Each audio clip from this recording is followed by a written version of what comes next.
Chandrika Persat Santokhi, president van de Republiek Suriname, heeft tijdens de 29e zitting van de conferentie van de partijen COP29 in Baku, Azerbeidzjan, bij het VN-raamverdrag in zaken klimaatverandering de nadruk gelegd op het volgende. As President, I am here today to inform the COP that my country, Suriname, a member of CARICOM, a carbon-negative nation, rich in natural resources, is on a path of sustainable green development strategy and is a determined advocate in the fight against climate change.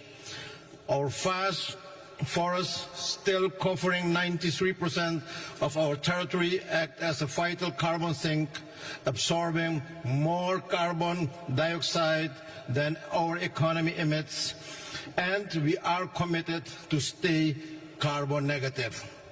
CARICOM and six nations are facing the injustice of a crisis they didn't cause, a crisis they cannot solve alone, even with their best efforts to cut their emissions, which are now lower than 1%. Developed countries must act now to support the resilience and transition of developing nations. We as CARICOM leaders are committed to stay below 1.5 degrees this century as pledged, and we ask you all to do your part. My country will continue to contribute to our green transition, adapt to climate impacts, and achieve our sustainable development goals through a green development strategy, leaving no one behind.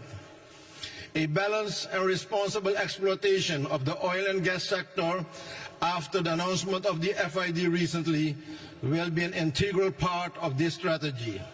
Suriname's strong commitment to environmental leadership is evident through our leading position in the Environmental Performance Index in Latin America and being the first country to develop internationally transferred mitigation outcomes it most.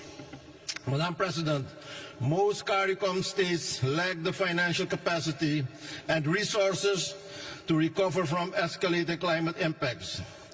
Outdated GDP-based criteria keep concessional financing out of the reach of many of us, despite adoption of the multidimensional vulnerability index at the United Nations.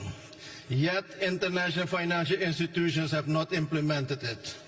CARICOM calls for a binding commitment to allocate at least 15% of climate finance to SITs instead of the unacceptable 1.5% SITs now received. We call for easier, more tailored access to climate financing for SITs, including simplified applications, capacity building, direct funding, and affordable financing. Developed nations have a duty to support those less responsible and more vulnerable to climate change, requiring immediate action to correct this imbalance and climate injustice. The Loss and Damage Fund must be made functional and effective urgently. This must be fixed in 2025. Without significant increases in climate finance, SITs cannot adapt the climate impacts or achieve sustainable development. Inaction threatens their very existence. Finally, Mr. President, it is time to take bold action now to help SITs confront the urgent threat of climate change.